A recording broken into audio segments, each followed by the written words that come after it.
ప్రార్థన చేస్తామండి.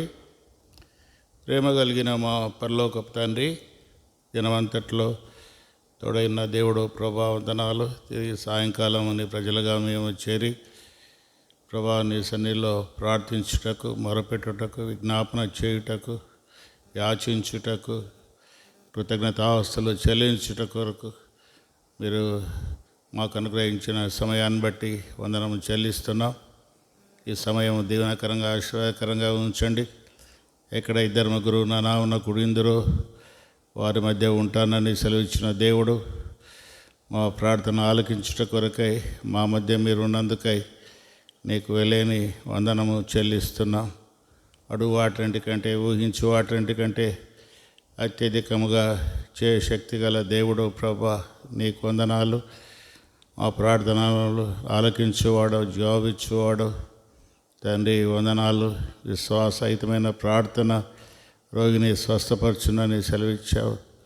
విశ్వాసముతో నీ సన్నిధిలో మేము ప్రార్థించినట్లుగా నీ కృప మాకు దయచేయండి ప్రభా. మా ప్రార్థనలు, మా యాచనలు, మా మొరలు, మా కృతజ్ఞతాస్తుతులు నీకు అంగీకారంగా ఉండినట్లు సాయం చేయి. మా హృదయం శుద్ధీకరించండి, ఖాళీ చేయండి.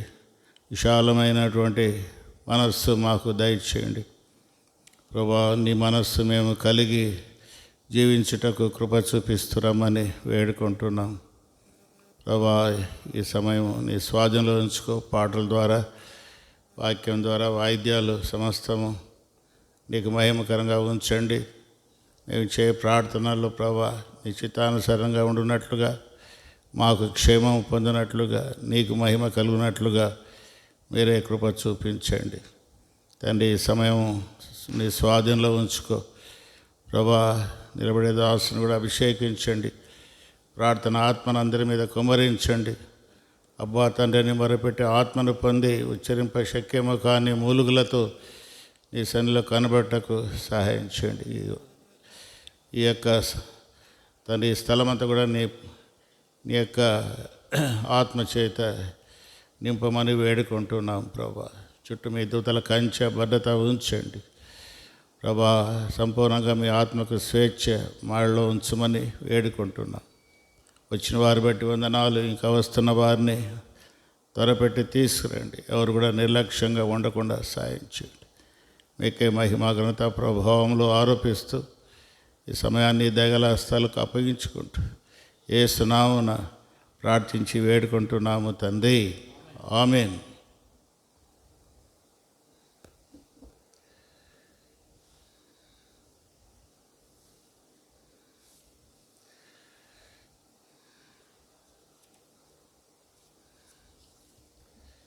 వార్డ్ సంఖ్య 638, గోపుస్తకాల్లో 625, గోపుస్తకాల్లో 527. మేల్కొమ్ము ఓ కావలి, యేసుని యోధుడవు, పోరాడవల నీవే, ప్రభు శక్తితో పోవలేను.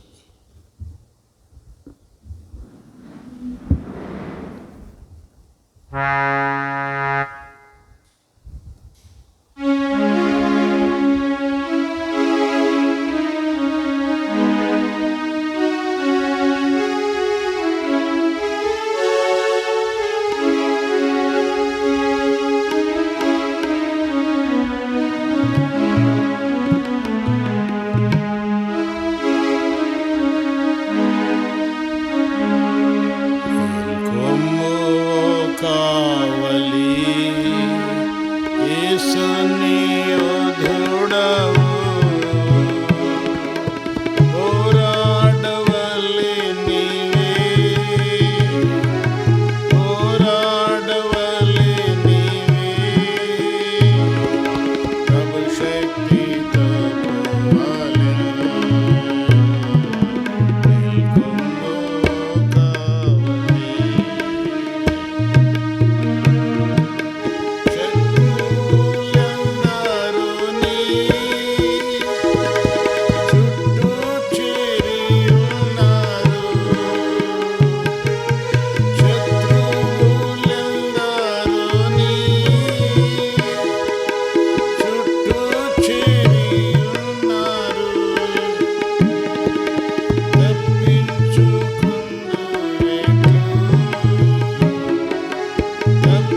616 పాడుకుందామండి.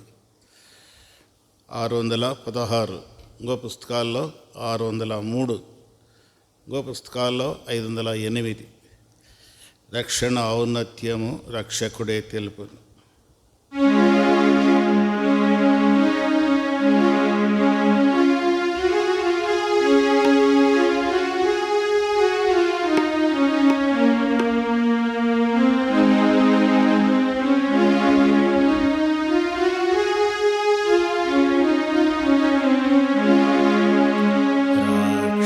ఔన్నత్యము రక్షకుడే తెలుపును. పార్వత శిఖర శ్రేణుల వల్లే నిశ్చలమై నాది. పార్వత శిఖర శ్రేణుల వల్లే నిశ్చలమై నాది. మలినా వస్త్రము వలె నిండి ఓటిమి నిందలతో. మలినా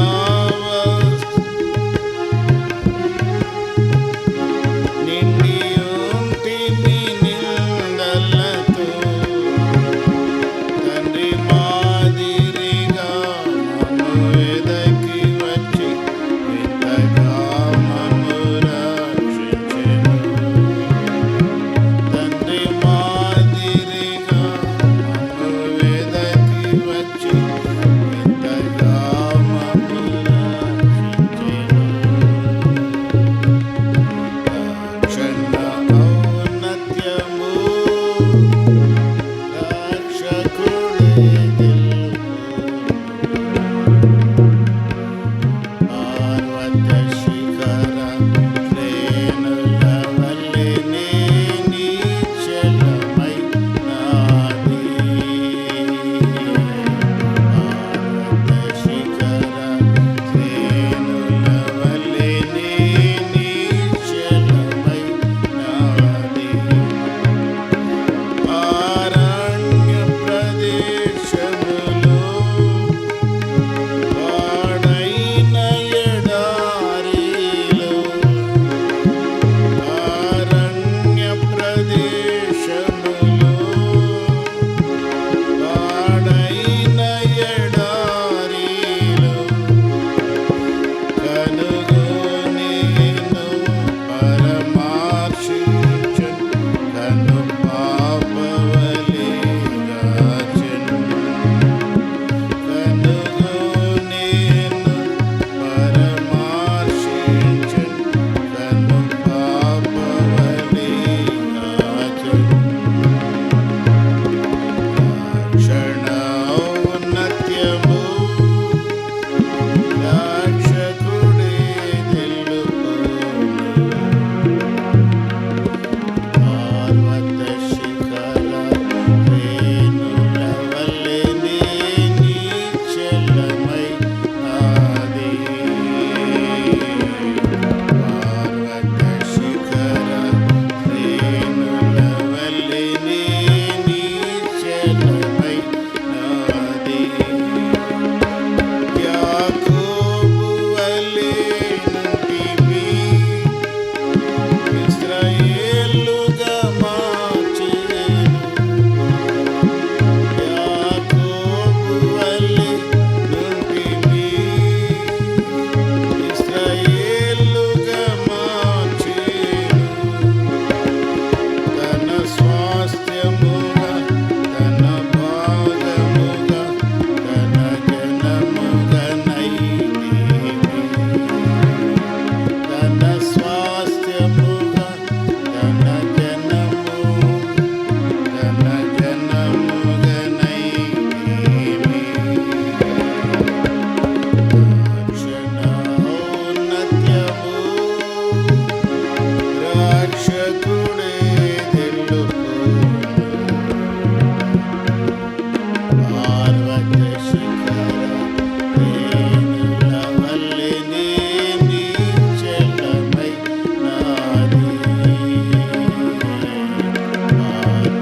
దేవుని వాక్యం ఉందా?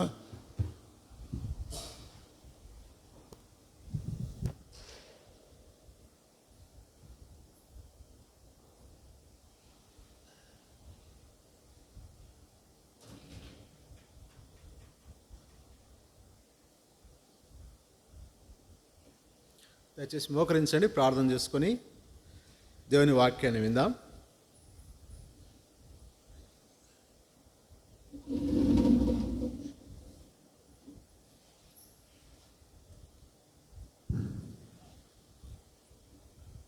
ప్రేమదేవ, పరిశుద్ధుడైన తండ్రి, యేసుక్రీస్తు ప్రభు మా రక్షకుని నామములో మీ పాదములకు వందనములు, స్తుతులు, స్తోత్రం చెల్లించుకుంటున్నా. ఇంతవరకు ప్రభా నామాన్ని బట్టి పాటలు పాడగలిగాం, రక్షణ స్వార్థను ప్రకటించగలిగాం. ప్రభా మీకు వందనం చెల్లించుకుంటున్నాం. తిరిగి వాక్య ధ్యానం కొరకై మీ వైపు చూస్తున్నాం. మీ పరలోక సింహాసనం నుంచి మీ లేఖన భాగం మాకు అనుగ్రహించు, ఆరాధించగలిగే మనస్సు, ఆరాధించగలిగే ఆత్మను మా అందరికి మీరు అనుగ్రహించిన తండ్రి. ఆవరణ చుట్టూ మీకు అగ్ని ప్రాకారం ఉంచిన దేవా, ఆవరణలో ఒకటి మీకు ఆత్మ సంచారం గ్రహించు. మనందరినీ మీ ఆత్మ వశంలోనికి కొనుక్కోము ప్రభా. ఏ రీతిగా మేము మీ సన్నిధిలో యుక్తంగా ప్రార్థించాలో, మీ సన్నిధి నుండి ఏ విధంగా జవాబు పొందాలో మీ ప్రజలమైన మాకు ప్రార్థన నేర్పించు తండ్రి.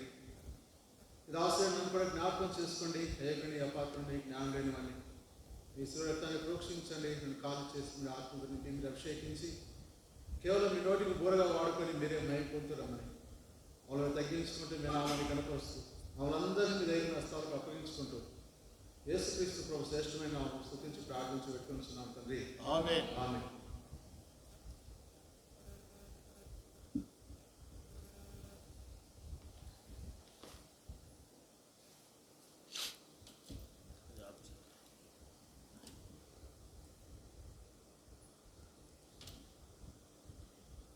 మొదటి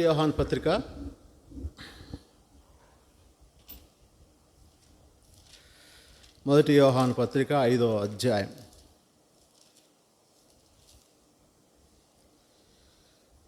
14-15 వచనాలు అందరం కలిసి చదువుకుందామండి. మొదటి యోహాను పత్రిక 5వ అధ్యాయం 14-15 వచనాలను అందరం కలిసి చదువుకుందాం. ఆయనను బట్టి మనకు కలిగిన ధైర్యం ఏదనగా, ఆయన చిత్తానుసారంగా మనమేది అడిగినను ఆయన మన మనవి ఆలకించునన్నదియే. 15వ వచనం, మనమేమి అడిగినను ఆయన మన మనవి ఆలకించునని మనం ఎరిగిన ఎడల మనం ఆయన వేడుకొనినవి మనకు కలిగినవని ఎరుగుదుము. ఎఫెసీ పత్రిక ఇంకొక వచనం కూడా చదువుకుందామండి. ఎఫెసీ పత్రిక 3వ అధ్యాయం చివరి వచనం. ఎఫెసీ పత్రిక 3వ అధ్యాయం చివరి వచనం చదువుకుందామండి.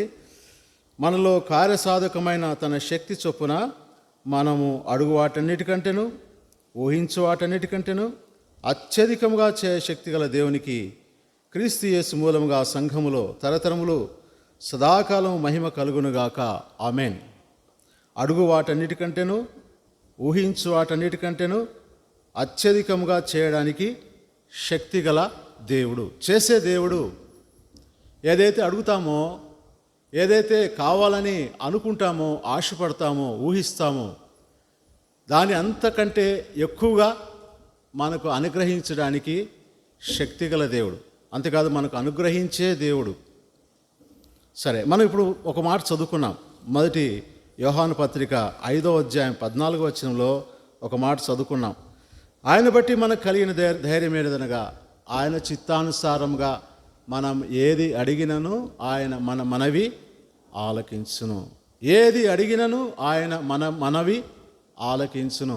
అయితే ఇంకొక క్లాజ్ అక్కడ ఉంది ఏంటంటే, ఆయన చిత్తానుసారంగా మనం ఏది అడిగినా కూడా ఆయన మన మనవి ఆలకిస్తాడు. అయితే ఆయన చిత్తానుసారంగా అది ఉండాలి, అప్పుడు ఆయన మన మనవి ఆలకిస్తాడు. యోహాను సువార్తలు కూడా ఒక మాట రాయబడింది, చూద్దాం. యోహాను సువార్త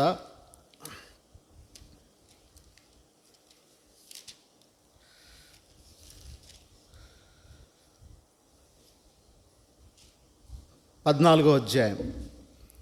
యోహాను సువార్త 14వ అధ్యాయం 13వ వచనం చదువుతామండి.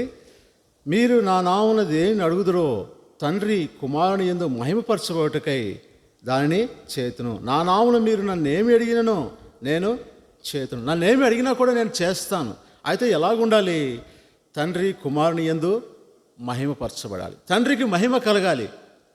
ఆ విధంగా మీరు నన్ను ఏది అడిగినా కూడా నేను మీకు ఇస్తాను, మీరు కోరుకున్నది మీకు చేస్తాను. ఇక్కడ మనం 1 యోహాను పత్రికలో చదువుకున్నట్లుగా ఆయన చిత్తానుసారంగా మనం ఏది అడిగినా కూడా ఆయన మన మనవి ఆలకిస్తాడు. మనం అడిగేటప్పుడు ఇది మనకు వస్తుందా రాదా, దేవుడు ఇస్తాడా ఇవ్వడా. కనుక ఆ విధంగా మనం ఏది అనుకుంటున్నాం, ఏది అడగాలి అనుకుంటున్నామో అది మనం ఆలోచించాలి. ఇది దేవుని చిత్తమా? ఇది నేను కలిగి ఉండడానికి దేవుడు ఇష్టపడతాడా? నేను అడిగే మనవి ఆయన చిత్తానుసారంగా ఉందా? నేను అడిగే మనవి ఆయనను మహిమపరిచేదిగా ఉంటుందా అని మనం ఆలోచించగలిగినప్పుడు మనం దేవుని సన్నిధి నుండి పొందగలిగే ప్రార్థన మనం చేయగలుగుతాం. కొన్ని పర్యాయములు నిజంగా నా జీవితంలో నేను కొన్నిసార్లు దేవుని సన్నిధిలో ప్రార్థన చేస్తూ వచ్చినప్పుడు, కొన్నిసార్లు ప్రార్థనకై మోకరించిన తర్వాత ప్రార్థన చేస్తూ కొంత సమయం అయినాక నాకు నేనే ప్రార్థన చేస్తా, ప్రభా ఇది నాకు వద్దులే అంట. కావాలని ప్రార్థన చేయడానికి మోకరిస్తా, దానికోసం ప్రార్థన చేసి కొంతసేపు ప్రార్థన చేసిన తర్వాత ఒక్కోసారి నేనే ఇలాగ నా సొంత అనుభవం నేను మీతో చెప్తున్నాను. కొంతసేపు అయినాక ప్రభా ఇది నాకు వద్దులే ప్రభా, ఒకవేళ నేను ఇలాగ ప్రార్థన చేసింది తప్పైందేమో ప్రభా, నన్ను క్షమించు ప్రభా అని ప్రార్థన చేసిన సందర్భాలు కూడా నా జీవితంలో ఎన్నో ఉన్నాయి. ప్రార్థన చేస్తున్నప్పుడు కొంతసేపు అయిన తర్వాత మనకు అర్థమవుతుంది, ఇది నేను పొందడం వల్ల నా దేవునికి మహిమ కలుగుతుందా, ఇది ఇట్లా జరగడం వల్ల ఇది దేవుని చిత్తమా కాదేమో, ప్రభా నీ చిత్తం కాకపోతే నాకు ఇది వద్దులే, నాకు అవసరం లేదులే ప్రభా. అలాగే మనము కొన్నిసార్లు ప్రార్థన చేస్తూ కూడా కొన్నిసార్లు ఏమవుతుందంటే, కొన్ని ప్రార్థన చేస్తున్నప్పుడు కొన్ని లేఖన భాగాలు కూడా జ్ఞాపకం వస్తాయి. అప్పుడు కళ్ళు తెరిచి చూసి మళ్ళీ బైబిల్ చదివి కొన్ని జ్ఞాపకం వచ్చిన లేఖన భాగాలు చదివినప్పుడు దేవుడు మనతో నా అనుభవం మాట్లాడుతూ వచ్చినప్పుడు మళ్ళీ మోకరించి ప్రభా ఇది నిజమే, ఇట్లాగొద్దు, ఇట్లా అయితే బాగుంటుంది, మీ చిత్తమే ప్రభా, నీ ఇష్టమే కలుగాక అని ప్రార్థన చేసిన సందర్భాలు నా జీవితంలో చాలా ఉన్నాయి. కనుక మనం ప్రార్థన చేసేటప్పుడు ఇది దేవుని చిత్తమా, అవునా, ఇది దేవునికి ఇష్టమైందా, ఇది నేను పొందడం ద్వారా దేవునికి మహిమ కలుగుతుందా అన్నటువంటిది మనం ఆలోచించి మనం ఆయన సన్నిధిలో ప్రార్థన చేస్తున్నప్పుడు దేవుడే బయలుపరుస్తూ వస్తాడు. కనుక అటువంటి ప్రార్థన దేవుడు ఆలకిస్తాడు. కొన్నిసార్లు అనేక సందర్భాల్లో ఎప్పుడైనా మనం ఆయన చిత్తానుసారంగా మనం ఏది అడిగినా కూడా ఆయన మన మనవి ఆలకిస్తాడు.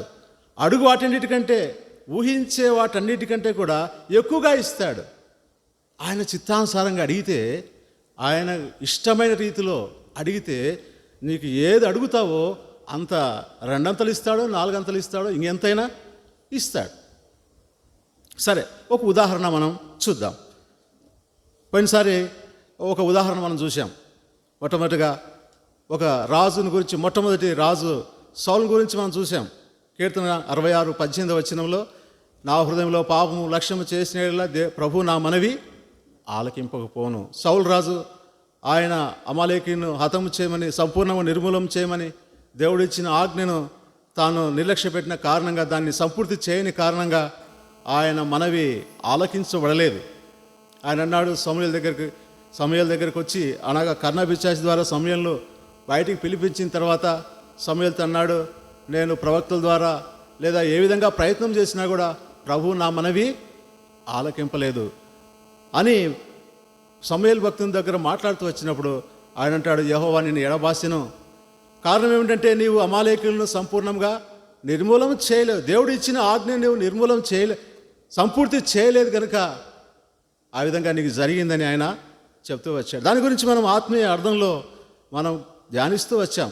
దేవునికి శత్రువైనవి మన జీవితంలో మనము సంపూర్ణంగా నిర్మూలన చేసినప్పుడు మనము ఆయన నుండి జవాబు పొందగలుగుతాం. మనం ఆయన విచారించినప్పుడు ఆయన మన మనవి ఆలకించేవాడుగా ఉంటాడు.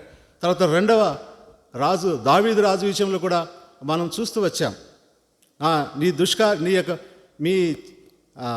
ఆయన మీ మనవి మీరు నా దగ్గర మనవి చేసినప్పుడు నేను మీ మనవి ఆలకింపను, మీ నా వద్ద ప్రార్థన చేసినప్పుడు బహుగా ప్రార్థన చేసినా కూడా నేను వినను అన్నాడు. యెషయా గ్రంథం 1వ అధ్యాయం 15వ వచనంలో. కారణం ఏమిటంటే మీ చేతులు రక్తంతో నిన్నాయి, మీ దుష్క్రియలు నాకు కనబడుతున్నాయి, వాటిని కడుక్కోండి అన్నాడు. ఆ విషయాన్ని మనం దావీదురాజు జీవితంలో మనం ధ్యానించాం. దావీదురాజు తాను పాపము చేసినప్పుడు అది దేవునికి దుష్కార్యంగా కనబడుతూ వచ్చింది. మొదటి సమూయేలు గ్రంథం 2వ సమూయేలు గ్రంథం 11వ అధ్యాయం చివరి వచనంలో, 2వ సమూయేలు గ్రంథం 11వ అధ్యాయం చివరి వచనంలో, అయితే దావీదు చేసినది యెహోవా దృష్టికి దుష్కార్యముగా ఉండెను. చివరి మాట. కనుక దావీదు చేసింది దేవుని దృష్టికి దుష్కార్యంగా ఉంది. అందుకే తన ప్రవక్త నాతాను ప్రవక్తను పంపించి దావీదురాజును హెచ్చరించాడు. అప్పుడు దావీదురాజు తన తప్పు ఒప్పుకున్నాడు. ఇక్కడ నేను పాపము చేసి తిని అన్న మాట ఒకటే ఉంది, కానీ ఈ పాపము చేసిన తర్వాత దావీదురాజు 51వ కీర్తనలో ఎంతగా పశ్చాత్తాపడ్డాడంటే ఎంతో పశ్చాత్తాపడ్డాడు. 51వ కీర్తన మనమంతా చదివినప్పుడు ఈ సంఘటన తర్వాత దావీదురాజు రాసినటువంటి కీర్తన. ఎవరి కనబడలేదనుకున్నాడు, ఎవరు చూడలేదనుకున్నాడు, గప్చిప్గా తను చేయవలసిందంతా ఎవరికి మూడో కంటికి తెలియకుండా చేసి నిమ్మలంగా ఉన్నాడు. అయితే దేవుడు చూస్తున్నాడు. దేవుడు నీ దుష్క్రియలు నాకు కనబడుతున్నాయి. ఒకవేళ మనుషులకు కనబడకపోవచ్చు, మనుషులు మభ్యపెట్టచ్చు, మనుషుల నోరు మూయించవచ్చు కూడా, మనకున్న శక్తి సామర్థ్యాల చేత మనుషుల నోరు మూయించవచ్చు కూడా. అయితే ఎవరికి కనబడతాయి? దేవునికి కనబడతాయి. ప్రభు అన్నాడు, మీ దుష్క్రియలు నాకు కనబడుతున్నాయి కనుక మీరు ప్రభుగా ప్రార్థన చేసిన నేను మీరు చేతులు చాచునప్పుడు, చేతులు చాపుతాం ప్రభు మాకు కావాలని. అయితే చేతులు ఎట్లా ఉన్నాయంట? రక్తముతో ఉన్నాయి, అంటే పాపముతో ఉన్నాయి.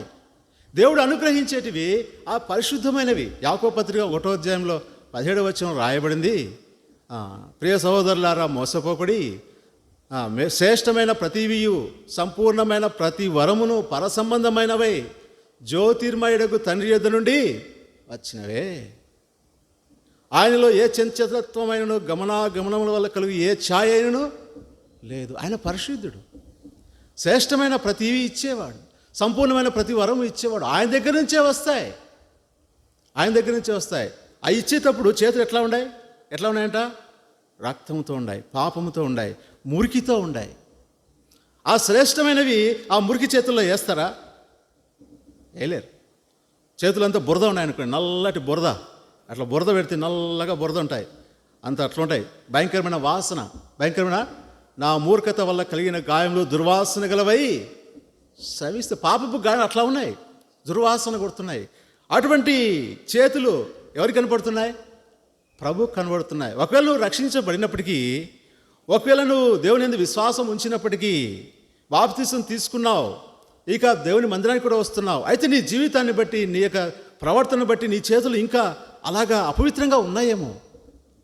అలాగా కనబడుతున్నప్పుడు ఆ మలినమైన దాంట్లో, ఆ అపవిత్రమైన దాంట్లో, ఆ నల్లని బురదలో, ఆ భయంకరమైన వాసన కొడుతున్న దాంట్లో, ఆ కుష్ఠరోగంతో ఉన్న ఆ చేతులతో ఆ శ్రేష్టమైనవి ఆయన ఇవ్వగలుగుతాడా? ఇవ్వలే. కనుక నీ దుష్క్రియలు నాకు కనబడుతున్నాయి, వాటిని కడుక్కోండి, వాటిని శుద్ధి చేసుకోండి. ఇదో నా రక్తం ఉంది. క్షమించుటకు సిద్ధమైన మనసు కలిగినటువంటి దేవుడు. ఆయన ఎప్పుడు నా యొద్దకు వచ్చు అని నేను ఎంత మాత్రమును బయటికి త్రోసి, ఎటువంటి వాడైనా సరే, ఎటువంటి పాపమైనా సరే ఆయన కడిగి పవిత్రపరిచేవాడే, త్రోసివేసే దేవుడు కాదు. కనుక మన జీవితంలో మనం ఇంకా ఏదైనా అపవిత్రత ఉంటే ఆ చేతులు కడిగి శుద్ధి చేసుకుంటే, ఆయనకు కనబడకుండా, ఆ దుష్క్రియలు నాకు కనబడకుండా వాటిని శుద్ధి చేసుకోండి. అలాగే శుద్ధి చేసుకున్నప్పుడు దేవుడు ఆశీర్వదించే దేవుడు ఏది అడిగినా, ఆయన చిత్తానుసారం ఏది అడిగినా అది అనుగ్రహించేటటువంటి దేవుడు. తర్వాత ఈ సందర్భంలో ఇంకొక మాట చూద్దాం. మొట్టమొదటి రాజు సౌలు జీవితంలో ఒక సంఘటన చూసాం. రెండవ రాజు దావీదు రాజు జీవితంలో ఒక సంఘటన చూసాం. ఇక ఈరోజు ఒక సంఘటన చూద్దాం. మొదటి రాజుల గ్రంథం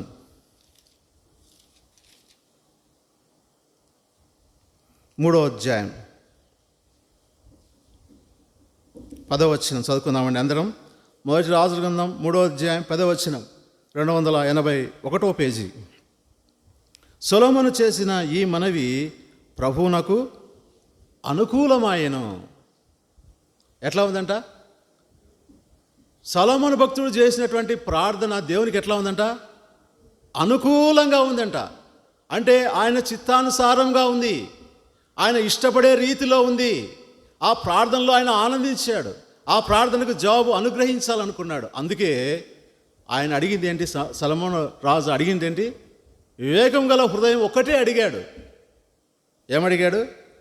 వివేకం గల హృదయము ఒక్కటే అడిగాడు. అయితే దేవుడు ఏమిచ్చాడు? 12వ వచనం, నీవు ఇలాగున అడిగినందున నీ మనవి ఆలకించుచున్నాను, బుద్ధి వివేకం గల హృదయం నీకు ఇచ్చుచున్నాను.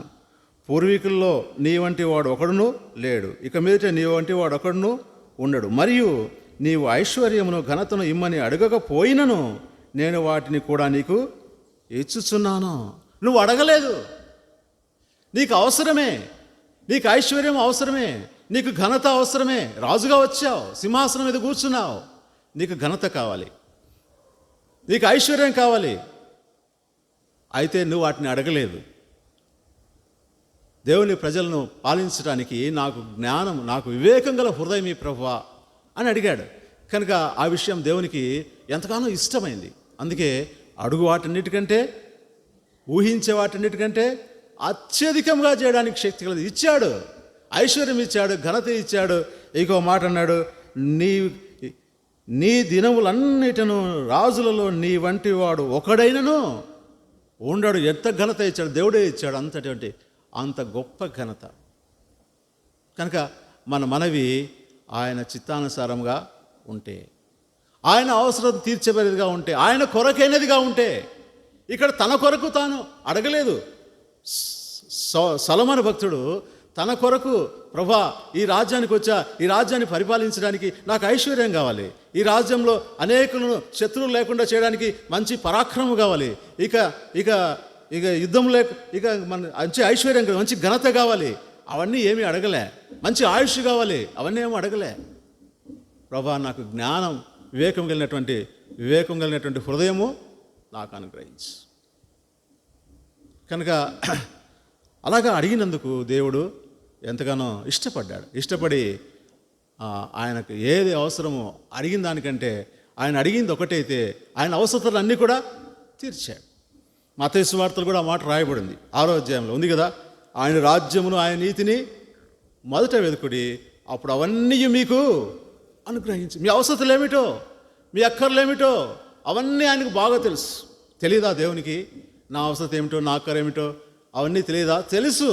అయితే ఆయన అవసరత నేను గుర్తెరిగేవాడుగా ఉండాలి, అదే ఆయన కోరుకునేది. ఆయన అవసరత నేను గుర్తెరిగి ఆయన కొరకై నేను ఆయన కొరకై అని అడిగితే, ఆయన కొరకై జీవించడానికి నేను అడిగితే అవి మిగతా ఏమి కావాలనో అవన్నీ ఆయనే చూసుకుంటాడు. మన యొక్క మనవి ఆయన కొరకై నేను ఎలాగ జీవించాలి ప్రభువా, నీ కొరకై జ్ఞానం ఎక్కడి నుంచి వస్తుంది? ఈ వివేకము, ఈ జ్ఞానం ఎక్కడి నుంచి వస్తుంది? ఇవన్నీ అనుభవించే సొలొమోను భక్తుడు సామెతలు కూడా ఒక మాట అంటాడు. చూద్దాం, సామెతల గ్రంథం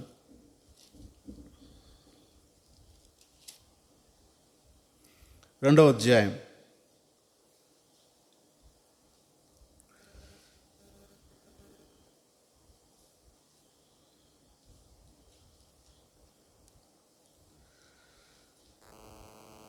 2వ వచనం, జ్ఞానమునకు నీ చెవి ఎగ్గి హృదయపూర్వకంగా వివేచన అభ్యసించినలా, తెలివికై మొరపెట్టినలా, వివేచనకై మనవి చేసినలా, వెండిని వెదకినట్లు దాన్ని వెదకినలా, దాచబడిన ధనమును వెదకినట్లు దాన్ని వెదకినలా, యెహోవా యందు భయభక్తి కలిగి ఉండుట ఎట్టిదో నీవు గ్రహించేదు. దాచబడిన ధనం అంట ఇది, వివేకము కలిగినటువంటి హృదయం. ఆ ధనం ఆయన కనుక్కున్నాడు, దేవుడిని అడిగాడు. ఇక వివేచన కలిగినటువంటి హృదయం, ఎన్ని దేవుని నోట్ల నుండి వస్తాయి ఆ మాటలన్నీ. ఆ వివేచనతో ఎక్కడి నుంచి పొందగలుగుతాం? మనం దేవుని సన్నిధిలో పొందగలుగుతాం, దేవుడు అనుగ్రహించేవే. కనుక ఆ వివేచన కొరకు కూడా మనం ప్రభా ఎలాగా నీ సన్నిధిలో బ్రతకాలి, ఎలాగా ఈ లోకంలో జీవించాలి, ఎలాగా నీ కొరకై సాక్ష్యం కలిగి జీవించాలి, ఎలాగా నీ కొరకై జీవించాలి ప్రభువా, ఎలాగా పరిశుద్ధంగా జీవించాలి, ఎలాగా పవిత్రంగా జీవించాలి, ఎలాగా సాక్ష్యాన్ని కాపాడుకోవాలి, ఎట్లా విశ్వాసాన్ని కాపాడుకోవాలి. నా విశ్వాసాన్ని కాపాడుకోవడానికి సహాయం చేయ ప్రభా. ఈ శోధనలు వీటన్నిటి నుంచి నేను తప్పించు ప్రభా. కొన్నిసార్లు శోధనలు కూడా దేవుని చిత్తానుసారంగా అడగకుండా ఈ శోధనలు కూడా మనల్ని ఏం చేస్తాయి? కొన్నిసార్లు పక్కకు లాగుతాయి. యాకోబు పత్రికలో ఒక మాట ఉంది కదా, 1వ అధ్యాయం 14వ వచనంలో ఒక మాట ఉంది. యాకోబు పత్రిక 1వ అధ్యాయం 14వ వచనం. చదువుతారా ఎవరైనా? ప్రతి వాడును తన స్వకీయమైన దురాశ చేత ఈడ్వబడి మరలు కొల్పబడిన వాడై శోధింపబడును. దురాశ గర్భము ధరించి పాపం కనగా పాపం పరిపక్వమై మరణమును కను. ఇది దీని యొక్క అంతిమ ఫలితం. ఏమిటి? మనం దురాశల వలన, ఈ దురాశ స్వకీయమైన దురాశ, ఈ చెడు ఆశ, దీన్ని కలిగి దానివల్ల మరలు కొల్పబడి, దేవుని సన్నిధిలో నుంచి మరలు కొల్పబడి, అలాగే ఈడవబడి, అలాగేమవుతున్నాం? శోధింపబడి దురాశ పాపమునకు గురి అవుతున్నాం. పాపమునకు గురై దానివల్ల వచ్చే ఆ మరణానికి, అశిక్షకు పాత్రలంగా చేయబడే అవకాశాలు ఉన్నాయి. కనుక ఎంతో జాగ్రత్త కలిగిన వారంగా మన యొక్క హృదయంలో పుట్టే ఆలోచన ఎటువంటిది? ఏం ఆలోచన పుడుతుంది నా హృదయంలో? ఎటువంటిది? ఇది నేను ప్రభువుని అడగచ్చా? ఇది దేవునికి ఇష్టమైందేనా? దీనివల్ల దేవునికి మహిమ కలుగుతుందా? అట్లయితే నాకు అనుగ్రహించు ప్రభా, ఇది నాకు కావాలి. ఒకవేళ దీనివల్ల నాకు దేవునికి మహిమ కలగకపోతే ఇది నాకు అవసరం లేదు ప్రభా. అలాగా దేవుని చిత్తాన్ని, దేవుని మనస్సును ఎరిగిన వారమై ప్రార్థన చేసినప్పుడు దేవుడు మన ప్రార్థన ఆలకించేవాడు. అంతేకాదు, అడుగు వాటన్నిటికంటే, ఊహించు వాటన్నిటికంటే అత్యధికం నీ అవసరతలన్నీ కూడా ఆయన తీరుస్తాడు. నీ అక్కర్లన్నీ కూడా తీర్చబడతాయి. ఇంకొక ఆమె కూడా అడిగింది, ఆమె ప్రార్థన కూడా దేవుడు విన్నాడు. చూద్దాం. 1 సమూయేలు గ్రంథం 1వ అధ్యాయం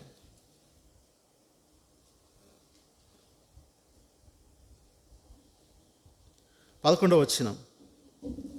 1 సమూయేలు గ్రంథం 1వ అధ్యాయం 11వ వచనం. సైన్యములకు అధిపతి వగు యెహోవా, నీ సేవకురాలనైన నాకు కలిగిన శ్రమను చూచి నీ సేవకురాలనైన నన్ను మరువక జ్ఞాపకం చేసుకుని నీ సేవకురాలనైన నాకు మగపిల్లను దయచేసినలా వాని తల మీదికి క్షౌరపతి ఎన్నటికి రానియక వాడు బ్రతుకు దినములన్నిటిను నేను వాని యెహోవాకు అగు నీకు అప్పగింతునని మొక్కుబడి చేసుకొనెను. ఆమె యెహోవా సన్నిధిని ప్రార్థన చేయుచుండెను. 19వ వచనం. తర్వాత ఉదయమందు ఆమె వేగిరమే లేచి యెహోవాకు మొక్కి తిరిగి రామాలోని తన ఇంటికి వచ్చింది. అంతటా ఎల్కనా తన భార్యకు హన్నాను కూడాను. యెహోవా ఆమెను జ్ఞాపకము చేసుకొనెను గనుక అన్నా గర్భం ధరించి దినములు నిన్నప్పుడు ఒక కుమారుని కని. ఇక్కడ ఒక విషయం మనకు అర్థమవుతోంది. దేవుడు ఈ మనవిని ఆలకించాడు. ఆమె చేసిన ప్రార్థన విన్నాడు, ఆమెను జ్ఞాపకం చేసుకున్నాడు. దానికంటే ముందు మనం ఇక్కడ గమనిస్తే అదే అధ్యాయం 6వ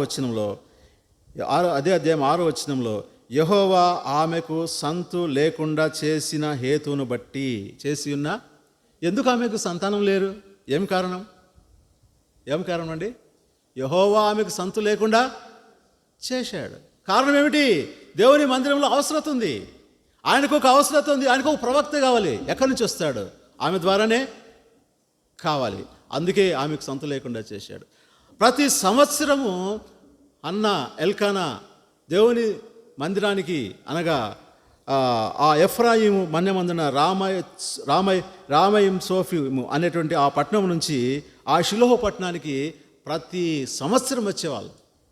ప్రతి సంవత్సరం ప్రార్థన చేసేదే. అయితే అన్ని సంవత్సరాలు ప్రార్థన ఏమో కానీ ఇప్పుడు చేసిన ప్రార్థన అంగీకరించాడు. కారణం ఏమిటంటే, ప్రభా నీవు నాకు ఇస్తే నేను నీకు ఇచ్చేస్తా, నాకు ఇస్తే నేను నీకు ఇచ్చేస్తా ప్రభువా.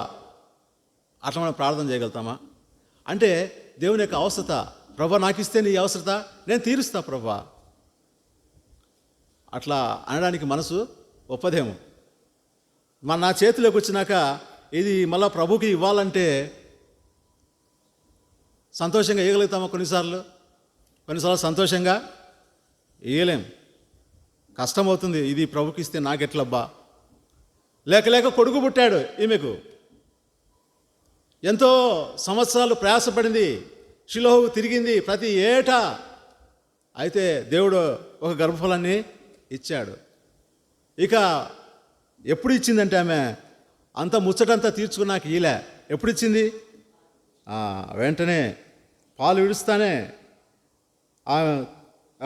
24వ వచనం. పాలు మానిపించిన తర్వాత అతడు ఇంకా చిన్నవాడై ఉండగా ఆమె ఆ బాలను ఎత్తుకొని 3 కోడెలను ఎత్తుకునే వయసులోనే, చంకలో ఎత్తుకునే వయసులోనే తీసిపోయి మందిరంలో దేవుని సన్నిధి అంటే తలంపు ఏంటంటే దేవుని అక్కర తీర్చబడేదానికి, కొన్నిసార్లు ద్వారా దేవుడు మహింపరచబడేదానికి కొన్నిసార్లు మన జీవితాల్లో లేమి కలగచ్చు, అవసరత కలగచ్చు, అక్కర కలగచ్చు.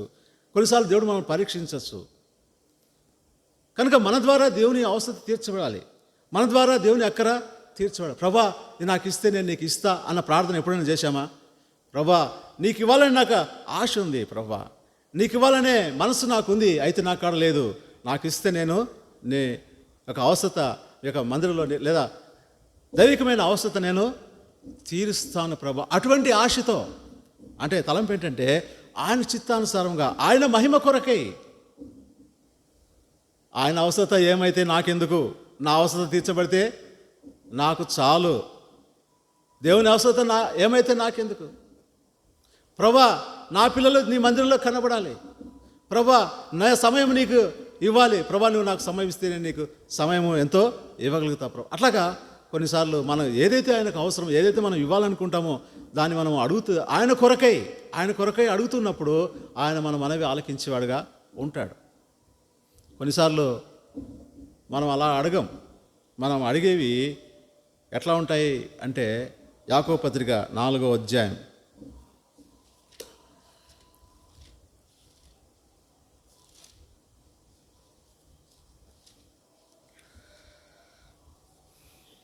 3వ వచనం, మీరు అడిగినను మీ భోగముల నిమిత్తం వినియోగించుటకై దురుద్దేశముతో అడుగుతారు.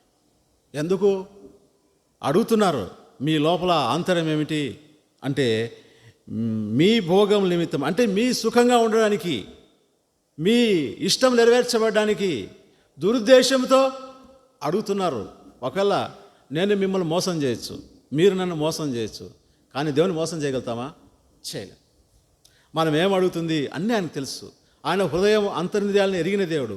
ఆయన ప్రతిదీ హృదయంలో ఆలోచన పుట్టకముందే ఆయన ఎరిగినటువంటి దేవుడు. నీ హృదయం లోపల ఏ ఆలోచన ఉందో, ఏ తలంపుతో అడుగుతున్నావో, ఏ తలంపుతో ప్రార్థన చేస్తున్నావో అదంతా కూడా ఆయనకు బాగా తెలుసు. నీ కోరిక ఏంటో, నీ ఆలోచన ఏంటో, నువ్వు ఏమి చేస్తావో, ఏమి నీకు దేవుడు అది నువ్వు అడిగేది దేవుడు నీకు ఇస్తే దాంతో నువ్వు ఏమి చేయాలని ఇష్టపడుతున్నావు అదంతా కూడా దేవుడికి బాగా తెలుసు. కనుక దురుద్దేశంతో లేదా మన భోగం నిమిత్తం, అనగా మనం సుఖంగా బ్రతకడానికి లేదా మనం ఏదో అనుభవించడానికి, మన కోసము, మన సొంత కోసం మనం అడిగితే, దురుద్దేశంతో అడిగితే మనం మంచిగా ఉండాలన్నది దేవునికి ఇష్టం కాదనేది కాదు దాని అర్థము. మన దేవుడు ఇస్తాడు. సొలొమోను రాజు జ్ఞాన వివేకుల హృదయం ఒకటే అడిగాడు, దేవుడు ఐశ్వర్యం ఇచ్చాడు, గంత కూడా ఇచ్చాడు. దేవుడు ఇస్తాడు. దేవుడు తన ప్రజలను తలగానే ఉంచుతాడు, తోకగా ఎప్పుడు ఉంచాడు. అది ఆయనకు ఘనత. అయితే ఆయన మన హృదయాన్ని పరీక్షిస్తాడు. నీ హృదయాన్ని పరీక్షిస్తాడు. ఏ ఉద్దేశంతో ఉన్నావు, ఇప్పుడు నీ హృదయంలో ఎటువంటి ఆలోచన ఉంది, ఎటువంటి తలంపు ఉంది నాకైతే తెలియదు, కానీ ఆయనకు బాగా తెలుసు. కనుక ఆయన చిత్తానుసారంగా మనం ఏది అడిగినా ఆయన మన మనవి ఆలకిస్తాడు. సొలొమోను రాజు అడిగాడు, ఆయన కొరకై అడిగాడు, ప్రభువా నేను ఇలాగ వివేకం కలిగి జీవించాలి, దానికోసం నాకు వివేకం అనుగ్రహించు. ప్రభా నాకు విశ్వాసం తక్కువగా ఉంది, ప్రభా నాకు విశ్వాసం అనుగ్రహించు. అట్లా అడిగానా? ప్రభా నేను పరిశుద్ధతను తక్కువగా ఉన్నాను, ఆ పరిశుద్ధత నాకు అనుగ్రహించు. పరిశుద్ధత కలిగి నేను జీవించడానికి నాకు సహాయం చేయి. అట్లా ఆయన కొరకై జీవించడానికి మనం అడిగితే ఆయన తప్పక మన మనవి ఆలకిస్తాడు, తప్పక ఆలకిస్తాడు. ఈమె హన్నా ప్రార్థన చేసింది, దేవుని అవసరత తీర్చబడ్డానికి తను మొక్కుకుంది. అప్పుడు దేవుడు ఆమెను జ్ఞాపకం చేసుకున్నాడు, ఆమె అవసరత తీర్చబడింది. దేవుని అవసరత కూడా ఆమె ద్వారా తీర్చబడింది. ఇంకొక మాట చూద్దామండి, చదివి ప్రార్థన చేసుకుందాం. ఇంకొక తలంపు చూద్దాం. ఇంకొక ఆయన కూడా ప్రార్థన చేశాడు, ఆ ప్రార్థన కూడా దేవుడు విన్నాడు. మొదటి దినవృత్తాంతం గ్రంథం 4వ అధ్యాయం, మొదటి దినవృత్తాంతం గ్రంథం 4వ అధ్యాయం 10వ వచనం. మొదటి వృత్తాంతం గ్రంథం 4వ అధ్యాయం 10వ వచనం. యెబెజు ఇశ్రాయేలుల దేవుడిని గూర్చి మొరపెట్టి, నీవు నన్ను నిశ్చయముగా ఆశీర్వదించితివా, నా సరిహద్దులను విశాలపరిచి నీ చెయ్యి నాకు తోడుగా ఉండ దయచేసి నాకు కీడు రాకుండా దానిలో నుండి నన్ను తప్పించు అని ప్రార్థింపగా, దేవుడు అతడు మనవి చేసిన దానిని అతనికి దయచేసాను. ఈయన చేసిన ప్రార్థన కూడా అది ఎంతో దేవునికి ఇష్టమైంది. ఈ ప్రార్థనలో దాదాపు 4 లేక 5 లేదా 4 అంశాలు ఉన్నాయి. అవి మనం ఇప్పుడు ధ్యానించుకోవడానికి మనకు సమయం లేదు కనుక ఇక్కడ ఆయన కూడా దేవుని యొక్క ఆశీర్వాదం గురించి అడుగుతున్నాడు. ఆత్మ సంబంధమైన ఆశీర్వాదాలు, భౌతిక సంబంధమైన ఆశీర్వాదాలు కాదు, అవన్నీ దేవుడు ఇస్తాడు. ఆత్మ సంబంధమైన ఆశీర్వాదం. ఎఫెసీ పత్రిక 1వ అధ్యాయం రాయబడింది, మన ప్రభు అయిన యేసుక్రీస్తు తండ్రి దేవుడు స్తుతింపబడును గాక, పరలోక విషయంలో ఆత్మ సంబంధమైన ప్రతి ఆశీర్వాదం ఆయన మనకు అనుగ్రహించాను. ఎట్లా అంటే ఏమిటి ఆశీర్వాదం అంటే ఆయన ఎదుట పరిశుద్ధమును నిర్దోషులమునై ఉండవలనని, ఆయన ఎదుట పరిశుద్ధులమును నిర్దోషులమై ఉండవలనని జగత్తు పునాది వేయబడక పూర్వమే మనల్ని ప్రేమ చేత ఏర్పాటు చేసుకుంది. ఆయన ఎదుట పరిశుద్ధులుగా నిర్దోషులుగా కనబడేది అది ఆత్మ సంబంధమైన ఆశీర్వాదం. ప్రభా నేను పరిశుద్ధంగా ఉండాలి, నేను నిర్దోషులుగా ఉండాలి. ఎంత ధన్యత! నిర్దోషిగా కనబడ్డం అంటే సామాన్యమైన విషయమా? ఎన్ని దోషములు చేసిన వారము. నా దోషములు నా తల మీదగా పొర్లిపోయినవి, నేను మోయలేనంత బరువులేవి నా మీద మోపబడ్డాయని కీర్తనకారుడు చెప్తాడు. మోయలేనంత బరువులే అవి మోపిబడి ఉంటే అవన్నీ లేకుండా ఆయన ఎదుట నిర్దోషిగా, ఏ దోషం లేనివాడుగా కనబడ్డం అది ఆశీర్వాదం కాదా? అంతకంటే ఈ లోకంలో ఏం కావాలి? ఈ లోకంలో ధనధాన్యాలు అవసరమా? ఈ లోకంలో ఇంకా ఏమేమో అవసరం. అవన్నీ కూడా వెర్రివాన్లాగా ఒక దినము ఈ లోకం వదిలినప్పుడు అన్నీ వదిలిపెట్టి పోవాల్సిందే. భౌతికమైన ఆశీర్వాదం కాదని కాదు, దేవుడు ఇస్తే అనుభవించవచ్చు. దేవుడు తన ప్రజలను ఎప్పుడు తలగానే ఉంచుతాడు, అది సరే. అయితే దానిపై మనం అడిగేటప్పుడు మన యొక్క హృదయంలోని ఆ యొక్క తీవ్రతను లేదా ఆ హృదయంలో ఆ మనస్సును దేవుడు గుర్తించేవాడుగా ఉంటాడు. దాన్ని బట్టి ఆశీర్వాదం కోసం అడుగుతున్నాడు. మనం కూడా ఆత్మ సంబంధమైన ఆశీర్వాదం కోసం, ప్రభా నేను ఎదుట నిర్దోషిగా కనబడాలి, నేను ఎదుట పవిత్రునిగా కనబడాలి, పరిశుద్ధునిగా కనబడాలి, నేను నీ కుమారుడిగా జీవించాలి. అలాగా అడుగుతూ వచ్చినప్పుడు ఇంకా దేవుడు అత్యధికంగా అనుగ్రహించినటువంటి దేవుడు. ఇంకొక మాట ఉంది, సరిహద్దులు విశాలపరచడం అంటే ఇంకా ఉన్నదానికంటే ఎక్కువ కావడం, అంతే కదా? సరిహద్దులు విశాలపరచడం అంటే ప్రభా నేను విశ్వాసం నుంచి అంతకంతకు పెరిగే విశ్వాసంలోకి నేను రావాలి. వెలుగులో నుండి అధికమైన వెలుగులోకి, మహిమలో నుండి అంతకైనా ఎక్కువ మహిమలోకి ప్రభా నన్ను తీసుకురా. నీకు ఇచ్చే సామర్థ్యం నాకు పెంచు ప్రభా. ఇక నేను నీ సన్నిధిలో ఎంతో కనబడాలి ప్రభా. అలాగా మనము ఆయన కొరకై ఇలాగా ఆత్మ సంబంధమైన వాటి కొరకై మనం ఆశపడి మనం ప్రార్థిస్తున్నప్పుడు ఆ ప్రార్థనకు ఎంతో ఇష్టమైనదిగా ఉంటుంది, ప్రీతికరమైనదిగా ఉంటుంది. అడుగు వాటన్నిటికంటే, ఊహించు వాటన్నిటికంటే అత్యధికంగా దేవుడు చేస్తాడు. కాబట్టి ఆయన బట్టి మనకు కలిగిన ధైర్యం ఏదనగా ఆయన చిత్తానుసారంగా మనం ఏది అడిగినను ఆయన మన మనవి ఆలకించును. దయగల దేవుడు లేఖన భాగం దీవించును గాక.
జూలై నెలలో 13వ తేదీ అంటే రేపు ఆదివారం లాగా అటు వచ్చి ఆదివారం శనివారం 13వ తేదీ శనివారం, 14వ తేదీ ఆదివారం. 14వ తేదీ వార్షిక దినం అంటే మందిరం ప్రారంభించి 2 సంవత్సరాలు ఇక్కడ మందిరం ప్రారంభించి